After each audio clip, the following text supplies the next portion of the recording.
आज हम बात करने वाले हैं हैदराबाद के एक ऐसे केस की जो वाकई चौंकाने वाला है।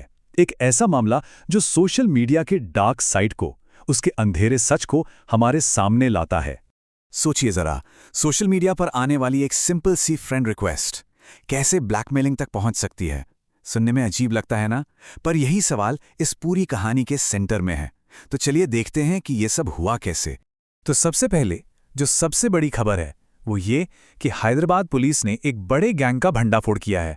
ये एक ऐसा गैंग था जो ऑनलाइन यंग लड़कियों को टारगेट कर रहा था, और इसमें एक बहुत बड़ी कामयाबी मिली है। जो मेन एक्यूज्ड है अर्जुन, उसे गिरफ्तार कर लिया गया है। और बस इसी एक गिरफ्तारी के बाद इस पूरे सनसनीखेज केस की परतें एक एक करके खुलने लगी। अच्छा, इस पूरे मामले की जांच कौन कर रहा है? ये कर रही है साइबराबाद पुलिस की स्पेशल शी टीम्स। और इनका इस केस में होना ही अपने आप में बताता है कि मामला कितना सीरियस है, क्योंकि ये टीम खास तौर पर महिलाओं की सेफ्टी से जुड़े केसेस ही देखती है।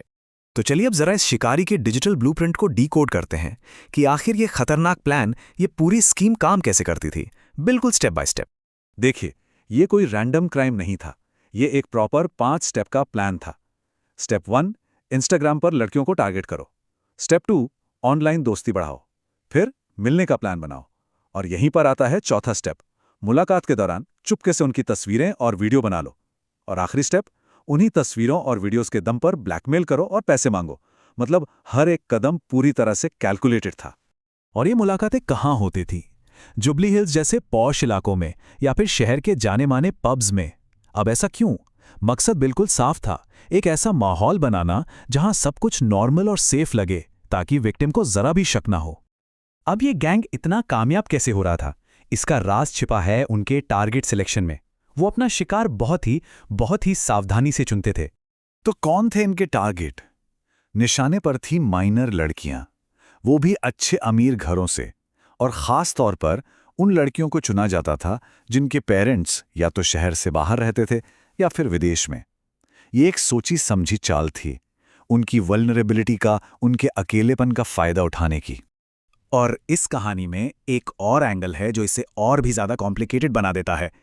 पुलिस को शक है कि हो सकता है इन लड़कियों के घर में काम करने वाले स्टाफ ने ही इनकी एक्टिविटीज की जानकारी बाहर लीक की हो। मतलब एक इनसाइडर जॉब की भी आशंका है। तो अब आते हैं कहानी के उस टर्निंग पॉइंट पर जहां दोस्ती का नकाब उतरता है और ब्लैकमेलिंग का असली खेल शुरू होता है। तो होता यह था कि जैसे ही भरोसा कायम हो जाता, बस वहीं से इस प्लान का सबसे खतरनाक हिस्सा शुरू हो जाता था। उन्हीं लड़कियों की प्राइवेट तस्वीरें और वीडियोस उन्हीं के खिलाफ ब्लैकमेल करने का हथियार बन जाते थे।